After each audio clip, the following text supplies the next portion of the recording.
Near mint condition, the home of collected editions. Oh my gosh, look at that panel of Batman. You have the absolute, you have the deluxe. DC Comics firing on all cylinders.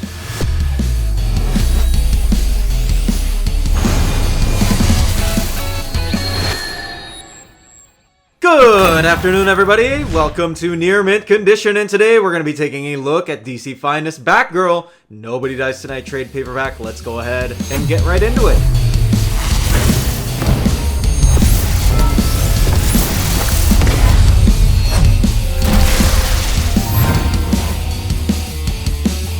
Hello everybody, I am Domovex, and today we're going to be taking again a look at DC Finest Batgirl Nobody Dies Tonight by Kelly Puckett, Damian Scott, Phil Noto, Nathan Edmondson, Chuck Dixon, Joe Kelly, Leonard Kirk, Peter David, so many other different creators here on the book. Here is a look at the front of the book. Now you might notice this was not the originally solicited cover for DC Finest Batgirl. The original solicit was supposed to be for the Last Laugh Joker tie-in to Batgirl specifically, but they decided to opt in and change it to this specific cover. Here is a closer look at the spine. Damian Scott art featuring the years 2002 here on the spine.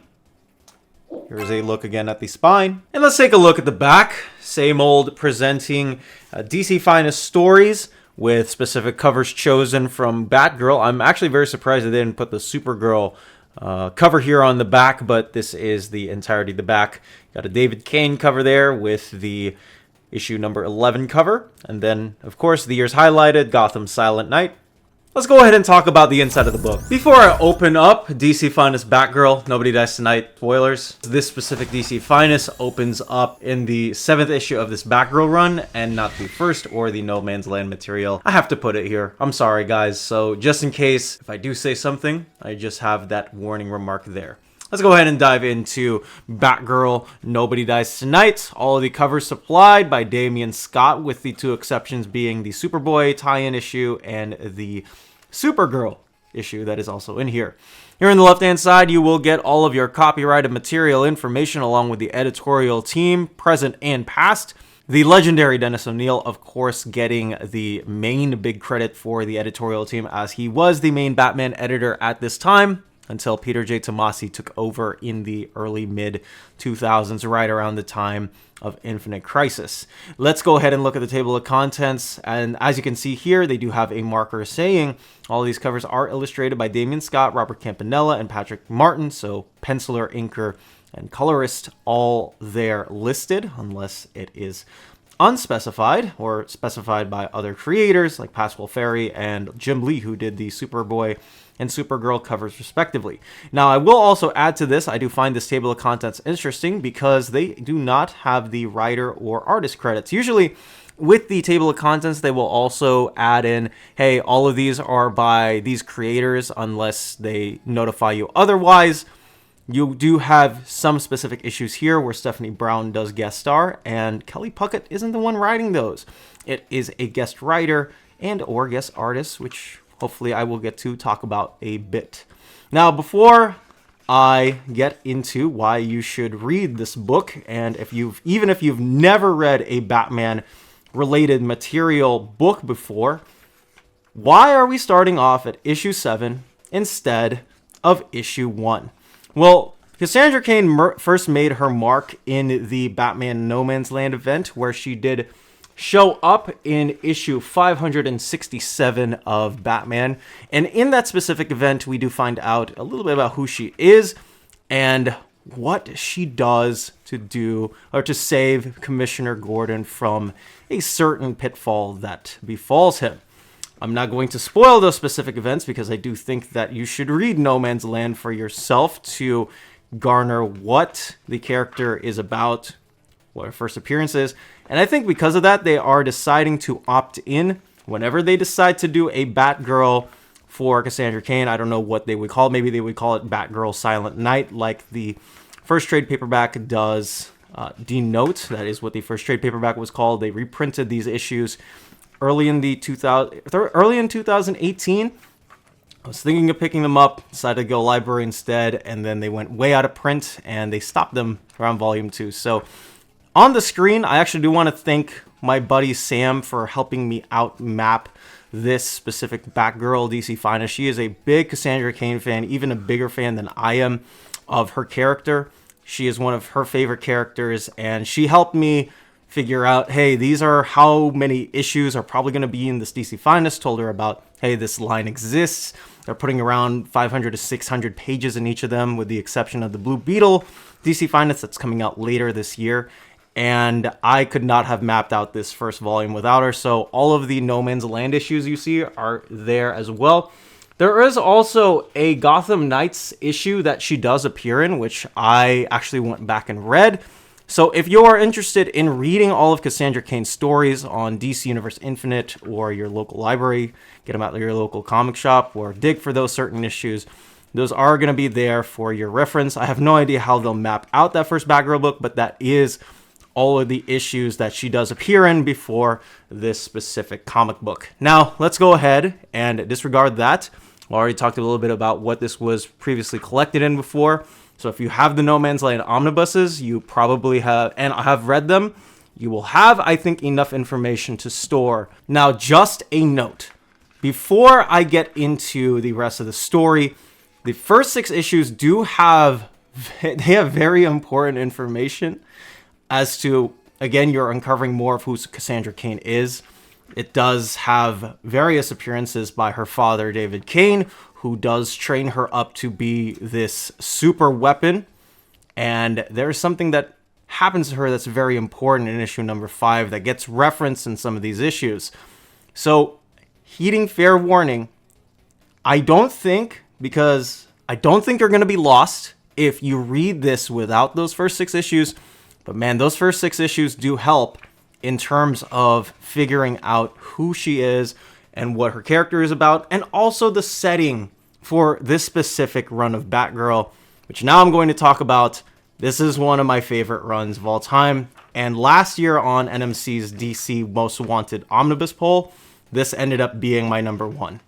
Cassandra Cain, I think, is arguably, at least right before the 1 year later part era of DC when she turned into a Robin villain, she is, I think, one of the greatest written characters in modern comic book history. Cassandra Cain is, again, like this weapon that was built up and trained by her father, David Cain. She knows nothing except for violence and to seek out and destroy. What ends up happening to her is that she is taken in by Batman and Oracle. This time Barbara Gordon was indeed Oracle, part of the Birds of Prey post-Suicide Squad status quo for Barbara Gordon. They take her in, and she learns to be this saving person instead of this very much so heartless, out for blood, ruthless vigilante that she was trained up to be in. And not only that, Cassandra Cain cannot talk in complete sentences because of her father. She is very much a mute person. She very much talks in incomplete sentences. There are multiple bubbles of speech, of text, where it's clear that she can't communicate well sometimes because of her past, because of her upbringing. And what Batman and Oracle are trying to do is get her to see the world in a different light. Maybe there's something out there that is out there for her, that she can be more than the sum of her parts, the sum of her past. And I think in that you have this wonderful, not only redemption story, but this makings of a completely unique superhero looking at Gotham in a different light, looking and saying, if I was trained by my father like this, if my mother, as well, who is Lady Shiva, and as you can get to see if you ever get to these certain issues where she fights her, she learns to become a better person. She learns to be a working member and helper of Gotham, of the world that she lives in, and the freneticism of just all of these different villains that she faces, whether it's her mother, father, certain gangs in Gotham. Maybe the Joker shows up, maybe he doesn't. you have this person, you have Cassandra Cain, who is figuring out herself, and not only that, she is working overtime to make sure that Gotham is a safer city for everybody. And this is, I think, the strength of her character, not only in understanding her past and all of the transgressions that have been made against her, but her seeking herself out to be this better person, this I'm not going to kill, I'm going to stick to my morals. And that just permeates in every single issue of this book. And why not only do I think Cassandra is just a near perfect character in terms of somebody that you want to sympathize with, that you want to empathize with, that you want to give a hug, Cassandra Cain also, I think, has some of the best issues that I've ever read in this specific ongoing run. These are very much one-offs. They're very, very episodic. They're very much split into one-issue storylines where you get to see a different facet of Gotham every single issue. Sometimes it's a rich guy in Gotham trying to mooch off of somebody and Cassandra has to stop them. Sometimes it's a gang of villains or just an overall street gang stealing somebody's purse, hurting somebody, and Cassandra has to be there to save them. And sometimes it's training with Batman, who, now mind you, Bruce still has issues with training and raising up the people under him. I think the funny thing about Bruce is that even though he does try to learn his lessons, sometimes he just does not learn them enough. And you get to see that in every single issue of this book, that she not only learns more about the world around her, her relationships also change with different characters. She and Barbara, I think, have one of my favorite relationships in comics because it's kind of like this motherly or older sister type bond where she's clear, like Cassandra is still clearly trying to figure out more about herself. But Barbara is there to help her. There is a fantastic issue, it's number 16, where they talk about the morality and the fragile parts of life. How broken somebody can be, and just to take something away from somebody, does that really, if life is so short, why should we have the power to take that away from somebody? And questions like that are thrown in every single issue of this book. She's not only dealing with the villain of the week that you have to face in Gotham, but there's always an added question that gets tacked onto Cassandra because, again, she's looking at the world from a different perspective than Bruce is. Where Bruce, I think, was molded by tragedy, I think Cassandra is definitely shaped by it, and she has to grow out of those bonds that she had when she was being raised up by David. And she has to let go of that. There are moments here where you get some of the most heartfelt, emotional, touching parts. And not only that, again, the addedness of not being able to communicate well with others. She can't talk in complete sentences. She even asks Stephanie, hey, can you read this for me? In issue number 20, where she and Stephanie team up, go to stop somebody. There are moments like that where you feel for her. There's this perfect moment where she gets Rose, gives it to Barbara. They look at life different ways, and I really, really do want an omnibus of this out at some point, because I do think that we deserve to have this in omnibus format, the whole entire 73 issue run of Batgirl with appropriated tie-ins of Superboy and Supergirl as part of this run. And also maybe you could add in the Officer Down book. I will also add in, not only with the strength of these stories, you're also going to get some tie-ins to different sectors or different events that were happening around Gotham at this point. You have Officer Down, which is a 4-issue crossover where something happens to a police officer, or maybe somebody even more important in the police department in Gotham. What goes on in that issue is also permeated into 3 other books, but this time you only get to see the Cassandra bits of it. And it is really well done because it's somebody from her past that she has to deal with and that she met in Gotham. And you get to see Cassandra's perspective of it. And it very, very much is like the rest of the book. You also get the Superboy and Supergirl tie-ins to Last Laugh. And then the Superboy issue where Connor and Tim Drake team up and Cassandra just happens to be there. There's some funny early 2000s moments in that book. I think to put it, I think that's the best way I can put it.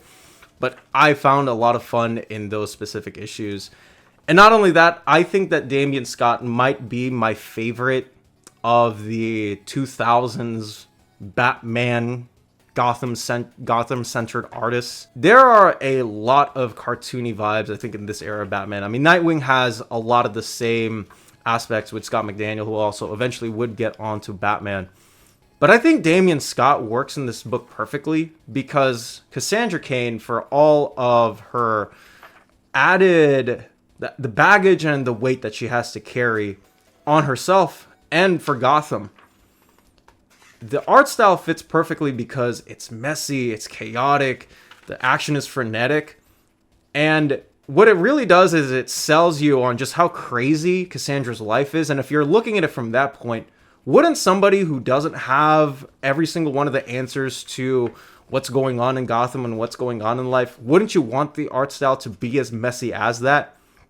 I also do think that Kelly Puckett might have some of the best splash pages that are textless in comics. There are multiple issues where it is walls and walls of art, but it fits for somebody like Cassandra because, again, of her character, what she's going through, and also the action is very, very well done in this book. So Damian Scott is a perfect complement to the scripts that Kelly Puckett brings on every single one of these issues. You get the sense that maybe there is something else going on. There's there's a lot of a touch of emotion. There is plenty of uniqueness that is to be had and to be said in this specific Batgirl run. You also get the Supergirl issue, where again it is part of the Last Laugh Joker event, where perhaps there is something more to the chaos that Batgirl ensues. You also get to have some nice interactions with Cassandra Cain and this version of Supergirl. This is not Kara Zor-El, I do want to say that. This is Linda Danvers, a completely different Supergirl than the one that we saw earlier in Peter David's run, so you're getting two different characters there. But that's also another thing that this book has strengths in. Cassandra Cain's relationships with the characters also mold themselves to be a great asset to this specific comic book. If in case in point, you have somebody who interacts with everybody differently because she just has a different relationship with everybody. Batman, who's very, I don't want to say harsh, but very much, this is how the real world works. You need to work better at what you're doing if you want to have something in it. Versus somebody like Barbara Gordon, who I mentioned earlier, very much keenly, motherly older sister figure who wants to help Cass, but also sometimes will give the hard shoulder when she does need to. But man, the flashbacks, the emotion, just everything laid on these pages is absolutely phenomenal. You never get the sense that you want to stop reading this book because you want to see what happens to Cassandra in the next issue. Sometimes she will mess up. Sometimes the mission that she says that she will do, no killing, no crossing that line, maybe she does go past it. But you want to see how it affects the world around her. You want to see how Barbara reacts to her and how she berates her for doing something that might have not been the greatest decision to do.